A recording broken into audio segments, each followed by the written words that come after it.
вас когда-нибудь бывало такое, что хайповый сериал, который вы ждали, в какой-то момент становится как-то не очень? Так вот, этой весной со мной такое приключилось дважды. Аж из колеи выбило на несколько месяцев. Первый не оправдавший надежду хайповик — это «Истребитель демонов. Тренировка столпов». Забавно, но это история о молодом пареньке Танзера Камады, всю семью которого жестоко убили, а младшую сестру превратили в демона, не сразу привлекла внимание масс.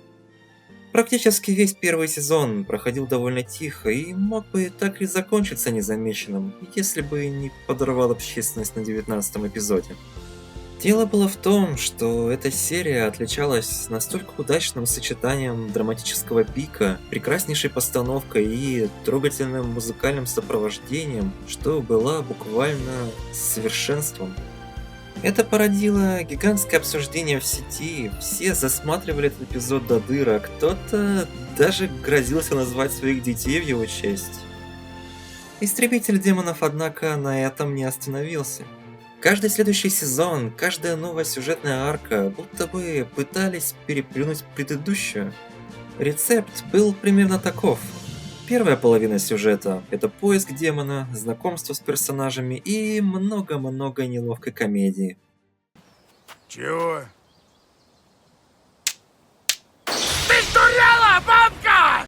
А вторая половина —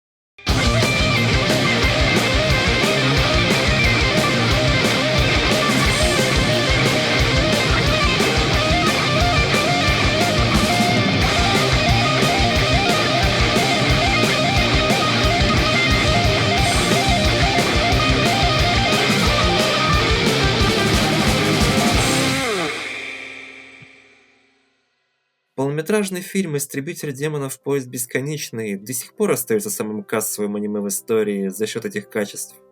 Слегка сбавлять накал сериал начал только на вышедшей в 2023 году арке «Деревня Кузнецов». В целом, она была хорошей, но слегка разочаровала концовкой, которая явно уступала предыдущим сезонам по накалу страстей. Но я уверен, что Истребитель демонов еще покажет себя. Правда ведь? Вообще, уже по названию арки «Тренировка столпов» можно догадаться, к чему все идет. После всех покоренных драматических вершин, после выносящего мозги своей Сакуга экшена, сериал решил посвятить целый сезон тренировочной арке. Причем это самая дурацкая тренировочная арка на моей памяти. Наш главный герой Танзера практически не встречает на своем пути серьезных препятствий. Оно и понятно, потому что какие вообще могут быть препятствия, когда он уже со столькими генералами тьмы успел посражаться? Вот и получается, что протагонист просто ходит от одного столпа к другому и разыгрывает комедийные сценки, пока все вокруг им восхищаются.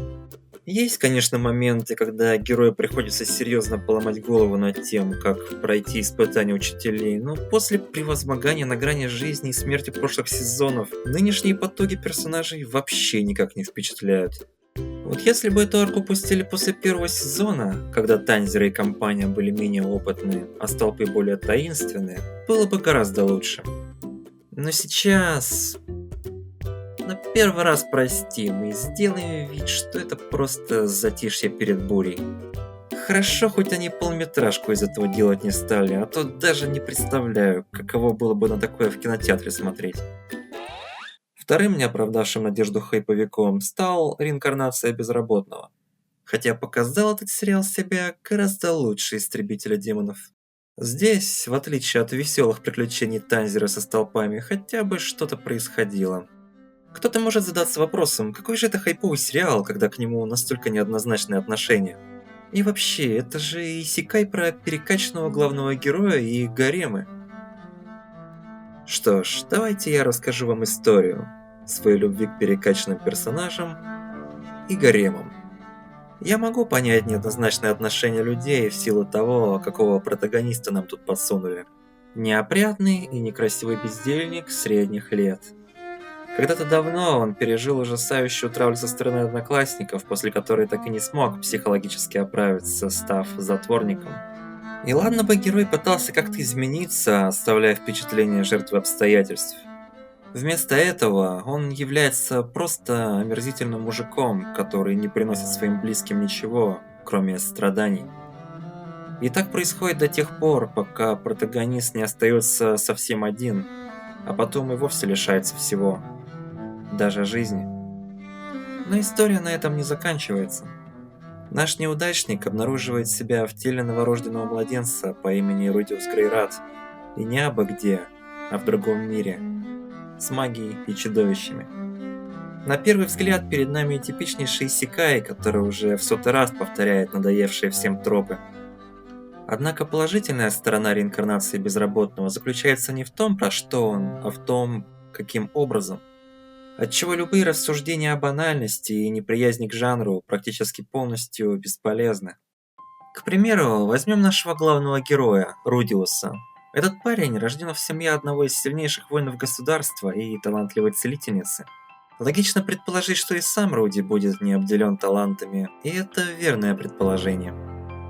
С раннего детства он начинает проявлять способности к магии, удивляя всех вокруг ее мощью.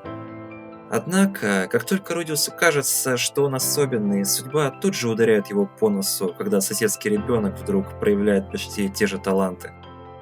Но герой не сдается, он развивается, достигает, казалось бы, невиданного могущества, но в итоге все это оказывается бесполезно перед настоящими угрозами нового мира. И судьба снова спускает его с небес на землю. Снова и снова. Снова и снова.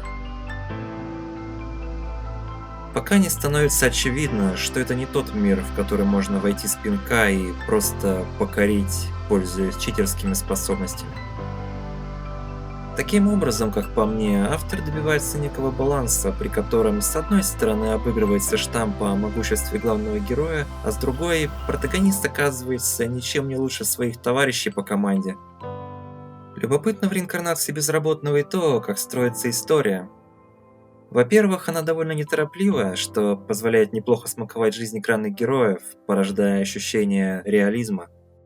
И постановка полнометражного уровня только усиливает веру зрителя в происходящее. Во-вторых, автор истории будто бы экспериментирует с жанрами, превращая разные периоды жизни Рудиуса в комедию, трогательную романтику, семейную драму, эпическое путешествие, боевик и даже школьную повседневность. При этом история ни капли не жалеет персонажей. В силу своих недостатков они тут и там наталкиваются на серьезные жизненные препятствия, которые не способны превозмочь. И в отличие от протагониста какого-нибудь Резера, Рудиус не способен просто перемотать время вспять и найти нужный ответ, исправив свои ошибки. В мире реинкарнации безработного все тяжелые поступки и непоправимые трагедии остаются с героями до самого конца, превращаясь в ношу, которую нужно просто пережить. Таким образом, и новая жизнь некогда отвратительного мужика средних лет становится не только реабилитацией психологических травм, но и чистилищем его грехов, помогая не только встать на ноги, но и превратиться в достойную личность. Именно за счет того, насколько порой хорошо бывают проработаны местные персонажи, какие темы поднимаются, а также насколько мрачно и безысходно временами выглядит история, я и называю реинкарнацию безработного берсерком от мира исекаев. Да и просто очень хорошим аниме, которое ничем не уступает очень многим хитам как современности, так и прошлых дней. Так в чем же этот сериал не оправдал своих ожиданий в этом сезоне? Частично все началось с первой половины второго сезона, что транслировалось в 2023 году. Это начало так называемой школьной арки в магической академии, которая, насколько я понимаю, в кругу фанатов Ранобэ считается не самой интересной. Тем не менее, она мне очень даже понравилась и включает в себя все описанные выше плюсы и в плане сюжета, и в плане драмы. Да и учебная повседневность Руди была показана достаточно забавно, как настоящая студенческая жизнь со всей ее кринжатиной и веселыми воспоминаниями. Местами можно подкопаться к поступкам некоторых персонажей, но когда задумываешься над особенностями культуры их народов, то вроде как и ничего страшного. Чуть позже подмечаю, что автор, создавая арку взрослой Сильфи, в общих чертах копирует ее детскую сюжетную линию. Но глядя на то, насколько мило все получилось, хочется просто закрыть на это глаза. В общем, в сюжете явно начинают проявляться мелкие недостатки, но лично для меня они не катастрофичны. Да и какой бы ни была сама школьная арка, автор точно справился в разы лучше, чем в случае невесты чародея, школьная арка которой была и скучной, и неинтересной, и вообще непонятно ради чего сделанной.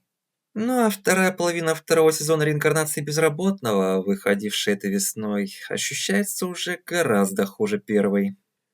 С одной стороны, здесь все еще поднимаются интересные темы, связанные с пересечением прошлой и нынешней жизни Рудиуса. Местами даже есть весьма сильные сцены с очень любопытной актерской игрой.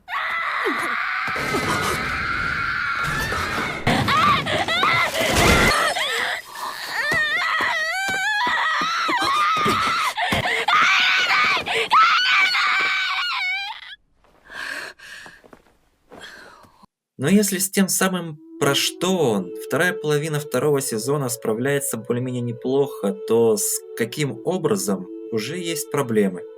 До самого конца меня не покидало ощущение, будто события куда-то торопятся, словно из экранизации жестко вырезают главы. Из-за этого очень хорошие сюжетные ходы разрешаются слишком быстро и не ощущаются значимыми. И вот на таком проходнике сериал идет до самого конца сезона, удивляя лишь концовкой с по-настоящему серьезным вызовом и любопытными последствиями. Обидно здесь и за графику, проседание которой ощущалось и в 2023 году, но сейчас вообще практически ни на что смотреть, кроме финальной битвы.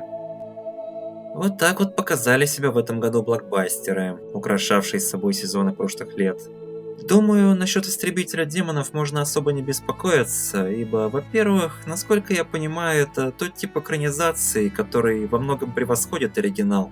А во-вторых, нам просто не повезло с тренировочной аркой. Сериал подходит к концу, и я уверен, что напоследок он сможет нас поразить. Чего? Я все могу! Естественно! Я могу! Издеваешься! Я тебе оторву! А вот тенденция ухудшения реинкарнации безработного меня очень сильно беспокоит. Лучше бы студии Bind взять себя в руки, перестать резать главы по-живому и постараться вернуть качество первого сезона. Потому что с потерей деталей теряются и необходимые акценты, делающие происходящее в тайтле живым и правдоподобным. Без этого сериал рискует стать просто очередным исекаем. Пожелаем героям сегодняшнего обсуждения удачи и будем закругляться. Увидимся, когда накроет новое сезонное обострение.